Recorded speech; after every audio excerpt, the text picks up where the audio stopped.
सुप्रभात प्यारे बच्चों, कैसे हो आप। उम्मीद करती हूँ अच्छे होंगे आप सब लोग। बच्चों, आज हम आपकी व्याकरण कुसुम से 4 संज्ञा के बारे में पढ़ेंगे। ठीक है बच्चों, आपको पता है संज्ञा किसे बोलते हैं? देखो, मैं आपको अभी बताऊंगी संज्ञा क्या है। ठीक है, संज्ञा किसे बोलते हैं? देखो, किसी व्यक्ति, वस्तु, स्थान अथवा भावों के नाम के नाम संज्ञा कहलाते हैं। क्या बोला बच्चों? एक बार और देखो संज्ञा की परिभाषा। किसी व्यक्ति मतलब कोई भी इंसान, कोई भी व्यक्ति, प्राणियों में जीव जंतु सारे आ जाते हैं। ठीक है, किसी व्यक्ति, वस्तु, कोई भी चीज़ हो सकती है। ठीक है, वस्तु, स्थान, कोई भी जगह, अथवा जो हमारे भाव होते हैं मन में, मित्रता का, दोस्त, मित्रता, प्रेम, दुख, सुख, ये सब क्या है? भाव है हमारे, के नाम संज्ञा कहलाते हैं। ठीक है, अब हम ये पाठ है इसमें देखेंगे कि इसमें से हम छाटेंगे प्राणियों के नाम, स्थान, वस्तु के नाम और भाव क्या है। ठीक है, अब देखो हम चैप्टर पढ़ना स्टार्ट करते हैं बच्चों। यहाँ पे क्या है? देखो, सोहन, मोहन, चिंकी। सोहन, मोहन, चिंकी तथा वर्णिका ताजमहल देखने आगरा गए। ताजमहल यमुना नदी के किनारे स्थित है। यह सफ़ेद संगमरमर का बना है। इसकी सुंदरता और बनावट को देखने के लिए देश विदेश से लोग आते हैं। हम सभी ने पार्क में रोटी, सब्जी व चाट पकौड़े खाए। हम बहुत खुश हैं। अब बच्चों, इसमें ये जो हमने ये पैराग्राफ पढ़ा, इस पैराग्राफ में हम प्राणियों के नाम ढूंढेंगे। देखो, प्राणी क्या है? इंसान जो है प्राणी। देखो, सोहन, मोहन, चिंकी और वर्णिका क्या है? प्राणियों के नाम है। प्राणियों के नाम क्या है बच्चों? सोहन, मोहन, चिंकी तथा वर्णिका क्या है? प्राणियों के नाम है। अब स्थान कौन कौन से, कहाँ कहाँ गए, कौन कौन सा स्थान है? यहाँ देखो, इसमें छाटेंगे हम। ताजमहल है, ताजमहल क्या है? स्थान है। और क्या है? ताजमहल है। उसके बाद पार्क है और देश विदेश भी है। देश विदेश भी क्या है? स्थान है। और पार्क भी एक स्थान है, एक जगह है, एक पर्टिकुलर जगह है वो। ठीक है, अब क्या है? वस्तुओं के नाम क्या है? वस्तु क्या है? ताजमहल क्या है? कोई चीज है, कोई मतलब एक जानी मानी, मतलब जिसका नाम है, ताजमहल का नाम है, तो क्या है वो भी क्या है? वस्तु है। वस्तु क्या है? वस्तु। ताजमहल हो गई। संगमरमर हो गया, पत्थर है, संगमरमर का पत्थर हो गया। और रोटी, सब्जी, और क्या है? हमने चाट पकौड़ी, ये सब क्या है? वस्तुओं के नाम है। चाट पकौड़ी, खाने की चीज़, पत्थर, पेंसिल, रबड़, ये सब क्या है? वस्तु है। ठीक है बच्चों, अब हम देखेंगे भाव। भाव क्या है इसमें? सुंदर है ये बहुत, इसकी जो बनावट है वो सुंदर है, सुंदरता है। वो अपनी सुंदरता के लिए कौन जाना जाता है? ताजमहल जो है अपनी सुंदरता के लिए जाना जाता है। तो सुंदरता क्या है? ताजमहल क्या है? सुंदरता है। बनावट मतलब कैसा बना हुआ है वो, बनावट उसका क्या है? भाव है उसके। और खुश होना भी भाव है। ठीक है, इसमें क्या है जो हमने ये पढ़ा, तो इसलिए इसकी क्या परिभाषा बनी बच्चों? संज्ञा की। संज्ञा में क्या है? किसी व्यक्ति, ये देखो व्यक्ति का नाम हो गया। वस्तु क्या हो गई? ये हो गई वस्तुओं के नाम। और स्थान क्या हो गया? ये पार्क, आगरा, विदेश हो गए। और भाव क्या हो गए हमारे? बनावट, सुंदरता, खुश, ये क्या है? भाव है हमारे मन के। तो संज्ञा की परिभाषा कैसे बोलेंगे हम? किसी व्यक्ति, वस्तु, स्थान अथवा भावों के नाम संज्ञा कहलाते हैं। ठीक है, अब बच्चों संज्ञा के कितने भेद हैं? अब हम संज्ञा के भेद पढ़ेंगे। संज्ञा के कितने भेद हैं बच्चों? संज्ञा के मुख्यतः 3 भेद हैं। व्यक्तिवाचक संज्ञा, जातिवाचक संज्ञा और भाववाचक संज्ञा। तो व्यक्तिवाचक संज्ञा क्या है बच्चों? व्यक्तिवाचक संज्ञा जिस शब्द से, मतलब कोई भी शब्द से, जिस भी शब्द से किसी विशेष व्यक्ति, और कोई विशेष व्यक्ति मतलब कोई पर्टिकुलर जगह या व्यक्ति का नाम, व्यक्ति, प्राणी अथवा वस्तु, स्थान आदि के नाम का बोध होता है, वो क्या है, व्यक्तिवाचक संज्ञा कहलाती है। कैसे कहलाती है व्यक्तिवाचक संज्ञा? क्या कहलाती है व्यक्तिवाचक संज्ञा? किसी विशेष व्यक्ति, जैसे हम बोलेंगे पंडित जवाहरलाल नेहरू। पंडित जवाहरलाल नेहरू क्या है? एक हमारे देश के पहले प्रधानमंत्री थे। तो क्या है वो एक विशेष व्यक्ति है। जैसे हम बोलेंगे कुतुब मीनार। कुतुब मीनार भी क्या है? एक विशेष वस्तु है, एक विशेष इमारत है। ऐसे ही हम लाल किला बोलेंगे, वो भी एक विशेष वो है स्थान है। तो ऐसे ही हम व्यक्तिवाचक संज्ञा क्या है? जिस शब्द से मतलब उस जगह का, उस विशेष चीज का, उस विशेष वस्तु या विशेष व्यक्ति, विशेष प्राणी या विशेष स्थान का बोध हो रहा है, वो क्या है? व्यक्तिवाचक संज्ञा कहलाती है। जैसे व्यक्तिवाचक संज्ञा क्या है बच्चों? राम बाहर घूमने जाता है। जी क्या बोला मैंने? राम बाहर घूमने जाता है। तो राम क्या है? राम एक व्यक्तिवाचक संज्ञा है। और राम आगरा घूमने जा रहा है। राम कहाँ जा रहा है? एक पर्टिकुलर जगह में जा रहा है। कौन सी जगह? आगरा जा रहा है। तो आगरा घूमने जा रहा है, तो आगरा क्या हो गया? व्यक्तिवाचक संज्ञा हो गई। ठीक है। अब देखो जातिवाचक क्या है। जातिवाचक क्या है? किसी शब्द से किसी विशेष जाति अथवा किसी विशेष प्राणी या पदार्थों की जाति का बोध होता हो, वो जातिवाचक संज्ञा कहलाती है। जैसे पुस्तक, शिक्षक, छात्र और लड़की, ये सारे शब्द किसी न किसी जाति का बोध करा रहे हैं। मतलब उसके समूह का मतलब जिस समूह से वो जुड़ा हुआ है उसका बोध करा रही है। ठीक है। जैसे शिक्षक जाति, शिक्षक देखो बहुत सारे, छात्र देखो कितने सारे होते हैं, बहुत सारे बच्चे होते हैं ना, छात्र छात्राएं, लड़कियां भी बहुत सारी होती हैं, लड़के बहुत सारे होते हैं, शिक्षक बहुत सारे होते हैं। तो वो जो शब्द समूह है, किसी विशेष शब्द समूह की जाति का ये बोध करा रहे हैं। तो ये क्या है? जातिवाचक संज्ञा। जैसे बच्चों फल है, तो फल तो क्या है? फल, हम फल बोलेंगे तो फल तो बहुत सारे होते हैं फल।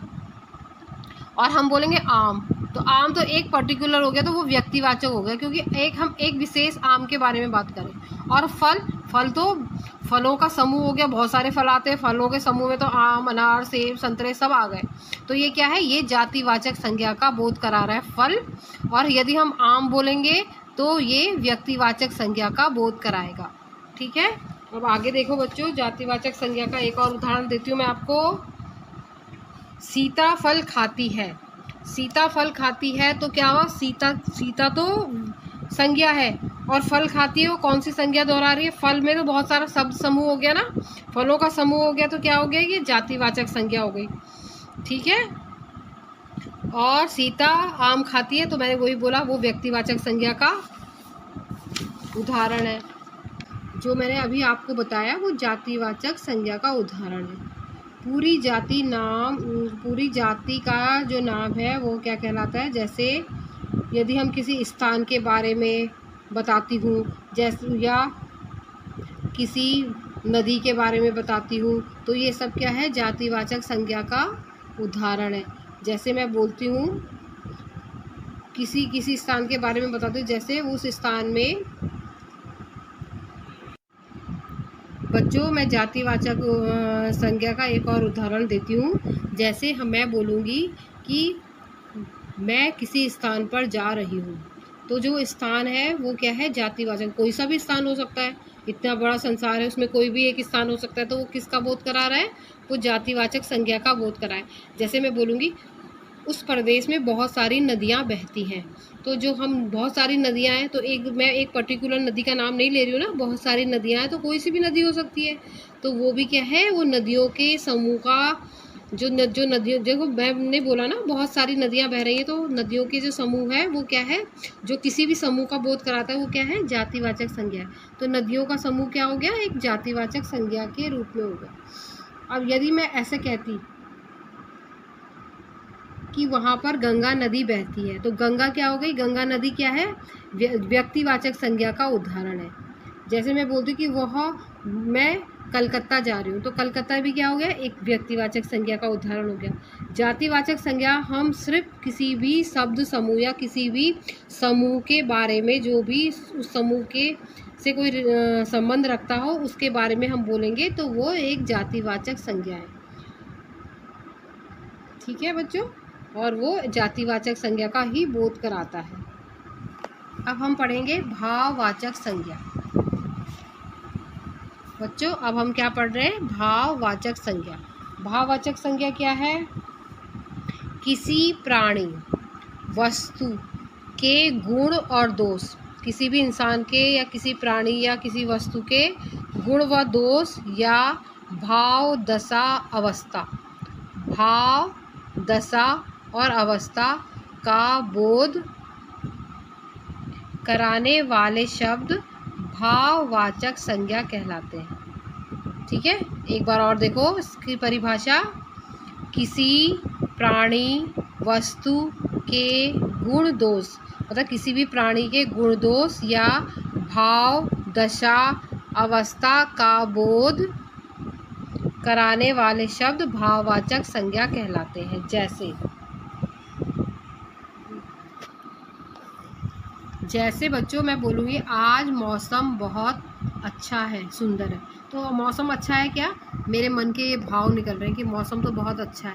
जैसे मैं बोलूँगी आज मौसम बहुत, बच्चों अब क्या बोलेंगे हम, जैसे मैंने बोला आज मौसम बहुत सुंदर है, बहुत अच्छा मौसम है, तो ये है मेरे मन के विचार हैं। जैसे मैं बोलूँगी ये जगह बहुत गंदी है, तो ये भी मेरे मन के विचार हैं। जैसे मैं बोलूँगी कि ये मोर बहुत सुंदर नाच रहा है, तो ये क्या है, ये भी मेरे मन के विचार हैं। तो क्या है, जो हमारे मन के अंदर गुण दोष, जब मैं बोलूँगी जैसे आम बहुत मीठा है, आम क्या है, बहुत मीठा है, तो ये भी क्या है, ये भी इसका गुण है, मीठा है, ये मेरे मन के भाव हैं, मैं अपने भावों को दिखा रही हूँ। जो मन के भाव होते हैं ना बेटा, जो बच्चों आपको पता है, बच्चों जो मन के भाव होते हैं उनको हम, जैसे मेरे आम बहुत मीठा है, आम में बहुत मिठास है, तो आम का तो बेटा मैं चित्र बना सकती हूँ, आम का तो मैं चित्र बना सकती हूँ क्योंकि दिख रहा है वो आम है, लेकिन जो मिठास है वो मैंने कैसे बताई, आम बहुत मीठा है, मैंने टेस्ट किया, मेरे मन के अंदर से भाव निकले ना वो कि मीठा है भाई आम, तो उसको मैं जो हमारे मन के भाव होते हैं उनका हम कोई चित्र नहीं बना सकते, हम उसके बारे में कोई वर्णन नहीं कर सकते, हम सिर्फ बता सकते हैं, वो दूसरा उसको महसूस नहीं कर सकता, लेकिन जो वो भाव है वो हम खुद अपने आप से महसूस करते हैं। तो वो क्या है, वो मीठा मीठा, कड़वा, दोस्ती, मित्रता, ये सब क्या है, ये हमारे मन के अंदर के जो विचार हैं उनको हम प्रकट करते हैं और बताते हैं। ठीक है, अब बच्चों यहाँ पे देखिए, यहाँ पे कौन कौन से विचार दिख रहे हैं, मित्रता का दिख रहा है, ये बचपना दिख रहा है, बचपन देखो, बचपन होते हैं, फिर बड़े होते हैं, फिर बूढ़े हो जाते हैं, ये सब क्या है, ये हमारी अवस्था बता रहा है। और ये क्या है, अंगूर कैसे होते हैं, इसका मीठा खट्टा या मीठा होता है, खट्टा उड़ रहा है यहाँ पे तो खट्टा है। और ये क्या है, लड्डू कैसा है, मीठा है। तो ये मीठा कैसे पता चल रहा है, हम खा करके इसको अपने मन के भावों को जो बता रहे हैं वो बता रहे हैं। अब बच्चों आपको एक बात और बताती हूँ मैं, बच्चों हम जो अंग्रेजी का में जो व्याकरण पढ़ा है, जो हमने नाउन्स पढ़े हैं, जो इंग्लिश में हमने नाउन पढ़े हैं, उन नाउन में क्या है, उसके अत्यधिक प्रभाव से अन्य 2 प्रकार के संज्ञा हमने और बना दी हैं। कौन कौन सी संज्ञाएं और बनाई है बेटा, एक बनाई है द्रव्यवाचक संज्ञा। क्या बनाई है, अभी आप छोटे हो इसलिए तो आपकी बुक में नहीं है, लेकिन आप जैसे आगे बड़ी क्लास में जाओगे तो आप उसको भी पढ़ोगे। तो एक क्या है, द्रव्यवाचक संज्ञा है, और दूसरी कौन सी संज्ञा है, समुदायवाचक संज्ञा। एक क्या है, द्रव्यवाचक संज्ञा, दूसरी समुदायवाचक संज्ञा। जो द्रव्यवाचक संज्ञा है उसकी परिभाषा क्या है, देखो, किसी पदार्थ के नाम का बोध हो उन्हें हम द्रव्यवाचक संज्ञा कहते हैं, किसी भी पदार्थ के। ठीक है, जैसे घी, तेल, सोना, चांदी, ये सब क्या है, ये सब द्रव्यवाचक संज्ञा में आते हैं। ठीक है बच्चों,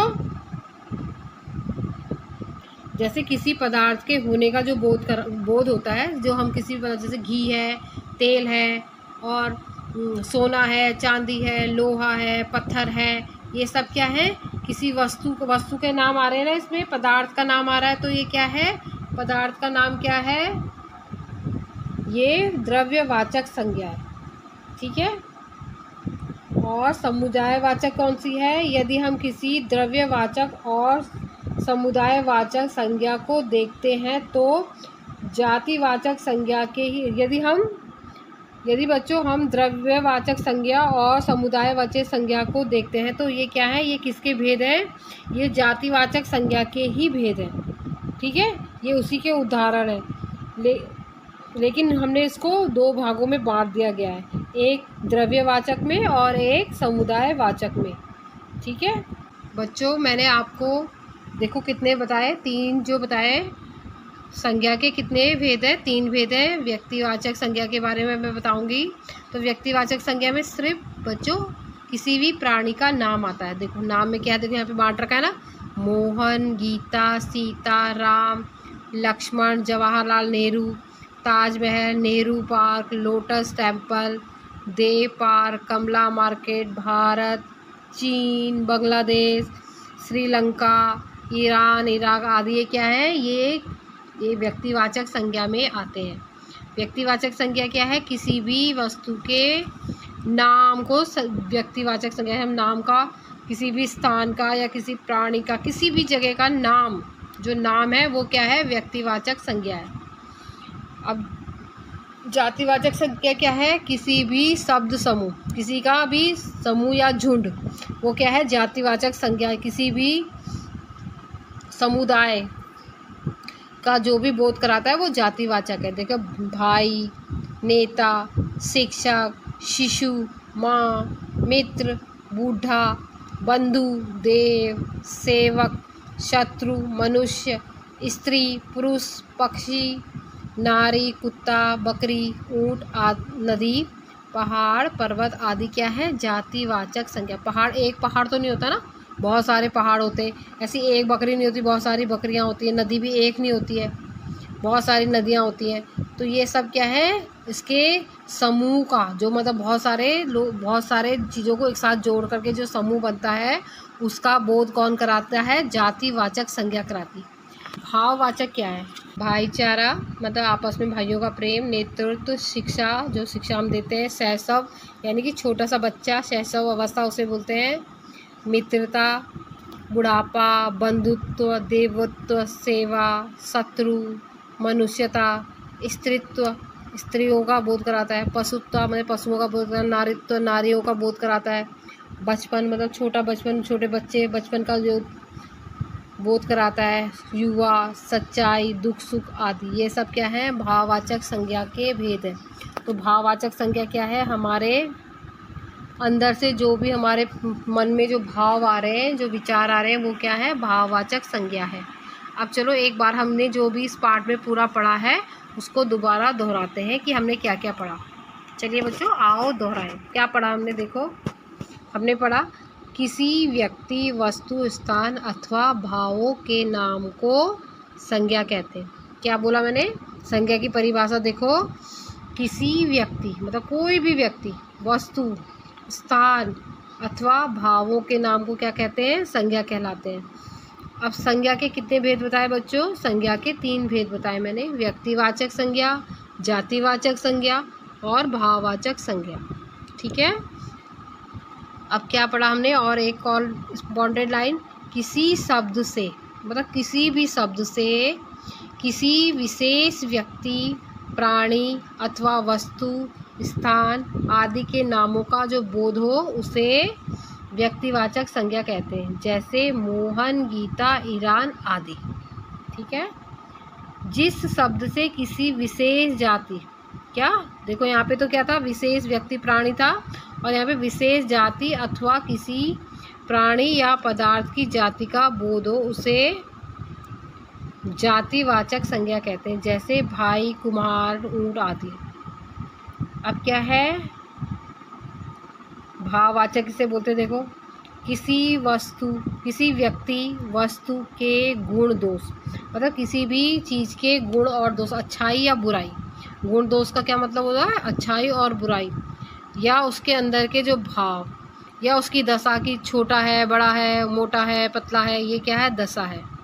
सुख में है, दुख में है। अवस्था कैसी हो गई? बचपना हो गया, बड़ा हो गया, दुख की अवस्था में, बीमार है या कुछ भी है, ये क्या है? अवस्था हो गई। आदि का बोध कराने वाले जो शब्द होते हैं वो क्या है? भाववाचक संज्ञा है। जैसे शैशव यानी कि छोटा सा बच्चा, नारीत्व यानी कि नारी, और सुख यानी कि सुख, जो हम सुख या दुख, ये हमारे मन के जो भाव हैं वो भाववाचक संज्ञा का से बच्चों शैशव, नारीत्व, सुख आदि, तो क्या है? ये सब किसको दर्शा रहे हैं? ये हमारे भाववाचक संज्ञा को दर्शा रहे हैं। तो बच्चों आपको अच्छे से समझ आ गया होगा कि संज्ञा किसे बोलते हैं। अब आप इसको ढंग से वीडियो को देखिए और समझिए संज्ञा किसे बोलते हैं। अच्छा।